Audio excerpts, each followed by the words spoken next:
Well, I'd like to thank everyone for tuning into this first episode of Justice Speaks. Today we have Jennifer Young from the Omaha community. She's just going to share her perspective on a lot of things that have been happening lately.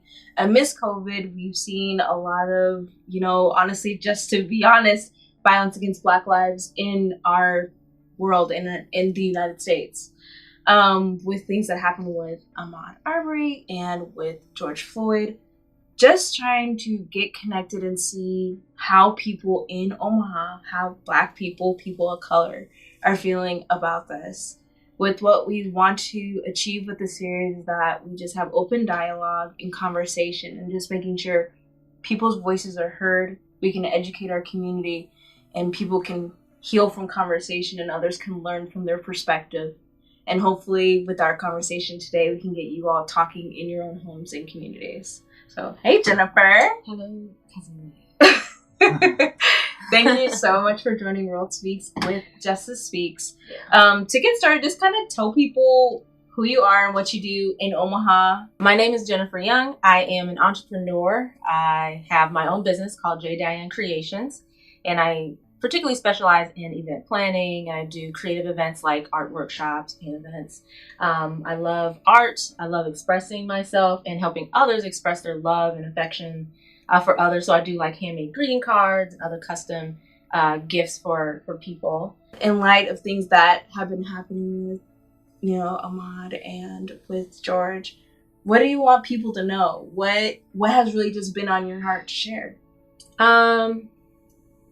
I guess one of the things that come directly to mind is that what's been coming out and what people are knowing is not a new thing for people of color. Right. It's added to so much exhaustion we already have had. It's like beating your fist against a door, screaming at the top of your lungs, saying, "I need you to see this. I need you to see this," but you completely ignoring it. And then now, which is wonderful, people know, or knowing or noticing, or people who previously said this doesn't exist are now saying, wait, what? And this it's just creating so many different responses. And I understand, I want to meet people where they are at in this process. We can only start though by listening.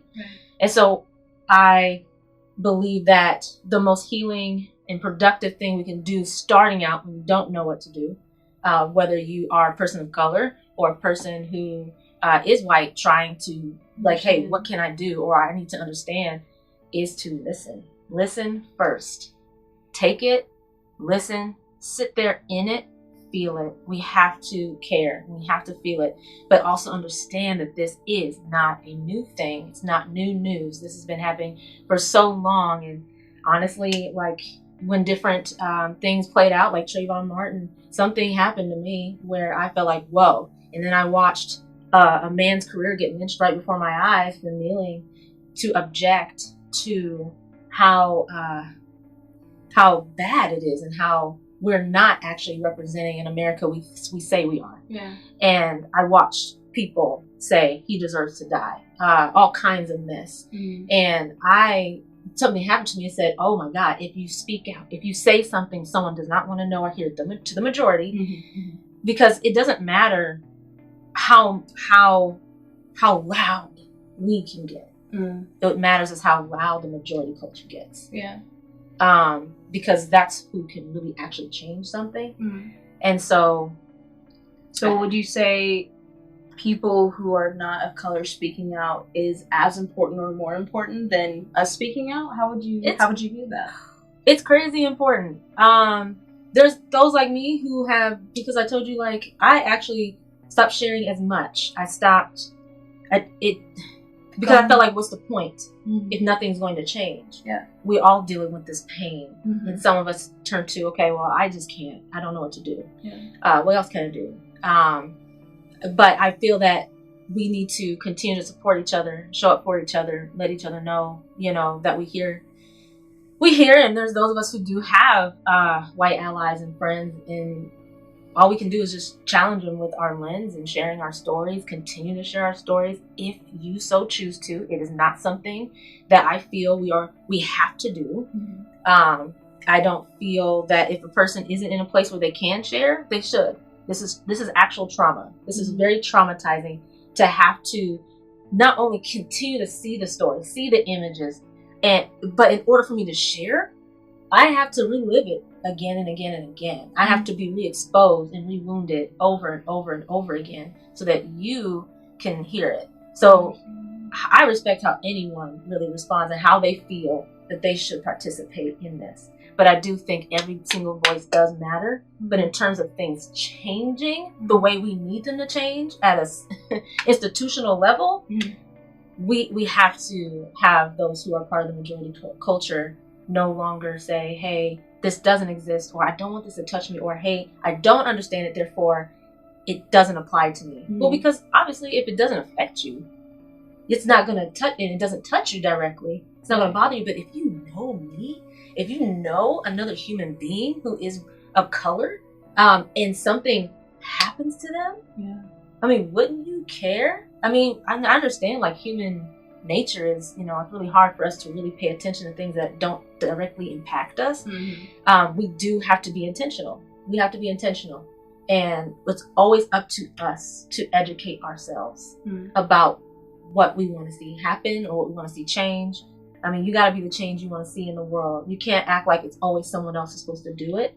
For me, I decided after the news about Arbery came out and my initial exhaustion just kicked right in. I did not even want to read it. I didn't want to see it. I just saw another beautiful black face, and I said, I know something happened to him. It was unfair, and someone's going to try to write it off as legal and lawful. And then I found out that it happened months ago, and I was like, wasn't that the most surprising part? I was like, wait a minute, what? Yeah. 2 months ago? What do you mean this happened 2 months ago? Imagine that you are seeing these big headlines right now. Like, there are people able to get, finally, who fought really hard to get this heard and seen, right? But imagine all the ones who don't have hashtags. Imagine all those who have gone missing, who lives were cut short, never looked fully into what happened. I'm telling you, every life does matter, okay? Yeah. And I do want to point out that just because someone says Black Lives Matter doesn't negate anybody else's life mattering of course not. Less. It's reminding you that this house is burning. We got to deal with this, and we have to check how we are feeling when we hear certain statements, and they kick something up. Okay, what's getting kicked up? Why do I feel this way? What's going on in me? And I think probably the most overwhelming part of all this has been the amount of pain that has come out of my black, even black people, and brown brothers and sisters, man. It's just people I know, even leaders speaking out saying, hey, this happened to me. And I'm like, wow, I had no idea. And honestly, I think sometimes it plays to, like, for me, seeing like what happened to Ahmaud, it brought back memories of some ways I was mistreated. It's almost like I had forgotten. Honestly, it's like you bury the hurt. It's like you bury the memory. You take it as if this is my life. This is how life works in this world. This is how it works. So what's the point in talking about it and complaining about it? Because I'm going to be told anyway. Yeah. I'm being emotional, reacting, or and then just even being like a Black woman. I mean, even going to elementary school and being like, oh, you're being too rough for being like this, and I'm thinking back, like, man, was it really all the way back then that my classmates had such this view of me? But I was like, well, the other person said this. Why is the way that I'm saying it so wrong or so harsh? Just not really understanding what was even happening and how young. How young? Because we're taught so young to monitor ourselves because we can't say things that will upset a certain group. We can't say it, or we'll come off as angry. We'll come off as, just all over the place. And even myself, like, just growing up in the most predominantly areas, white areas, and then like working with people, I'm like, well, do they see me as like the Black comedian? Yeah. Are they laughing at me? Or are they laughing at how I speak? Yeah. So you like put up that code switching, you put up that front to like protect yourself, to make sure like they're laughing at me for me, right? Yeah. They're not laughing at me because I'm Black and I'm saying this accent or something like that, trying to just protect ourselves, I think, from that outside world, that outside opinion of us. Yeah. Yeah. It's a lot. So many aspects. There's so much, because it just kicks up a lot what we've been through, what we've experienced. I've had things yelled at me, thrown at me. I purposely just put them behind me because it's like I can't survive with that at the forefront of my mind. I'm not going to make it. You know, I'm just not. And so we all internalize and deal with different trauma that we, in a way, a lot we don't deal with at all. Right. And so it's just there, you know? And so I do want to encourage that we do take time for our own mental and emotional health. Even me, I'm struggling not to jump on social media headlines. And even now, so important to not enter the social media because some conversations, they'll just stir you up, they'll just trigger you. And probably taking a break from social media if you're feeling overwhelmed is a really great idea now. I saw a friend of mine decide like, hey, peace out for a little bit. I'm done. It's a lot out there. You can't read every comment or take in every word because it really will consume you. It's a lot. Yeah, it is. It's a lot and it's heavy, and it's okay that you feel the way you feel. Definitely. However it is that you feel, just know it. Just take that time for yourself and make sure that you are going through the emotional work that you have to go through so you can get to the other side of it and continue through it. Know that people are with you. People care. And at the end of the day, do you feel people can be hopeful? You know what? I do actually believe that. I did have my moments of blahness, but it did help seeing and hearing people who I've never seen or heard from. Definitely. Speak up in a very, not a PC way, but a very open, honest, I am in pain, this cannot happen kind of way. That helps me. If I can see that already something sounds different, a little different, I'm going to reach for that hope. I'm going to have to.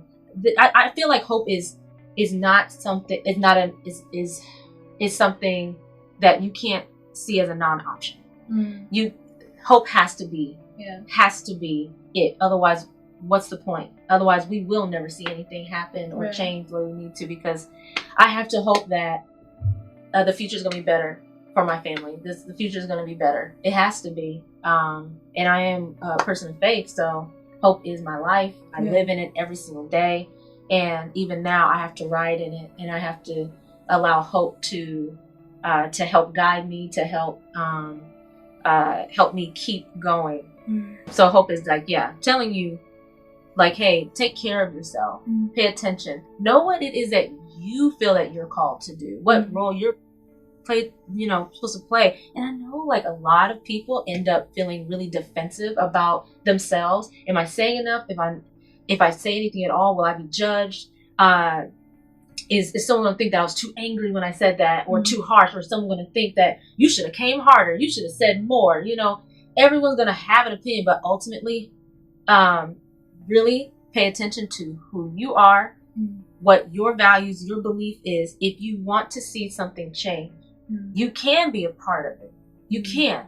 It doesn't have to be some giant, mind-blowing role. It can be a simple thing as having conversation with people that are close to you in your life, who really want to know, and you set aside that time and invest in that person. There's nothing wrong with not knowing something or not understanding. I'm learning, I'm growing, I'm figuring out where my own stuff is, and my prejudices, or hey, where Black folks can be prejudiced. This system is institutional. It's in there. We can even like continue certain things ourselves because it's been ingrained in us. And I have to catch myself like, whoa, wait a minute. Whoa. I don't have to engage with you just because you're a white person who says to me, tell me how to do this. I have to also understand that it is not because I feel like I have to answer to anyone or I feel obligated, but it is out of a sense of, hey, I want you to know, because overall it's going to help you and it's going to help me. It's going to help all of us. And so I think it's just figure out where you're coming from, what you're coming out of, and don't do stuff out of obligation or guilt or fear of judgment. That's the wrong place to come out of if you're going to do anything or figure out how to respond in all this. Awesome. If that makes sense. Oh, Jennifer, I'd like to thank you for your time today. You've given many words of wisdom. I hope so. And we hope you guys will catch us with the next episode and next conversation. And if there's any topics you want us to cover, send us a line. Thank you.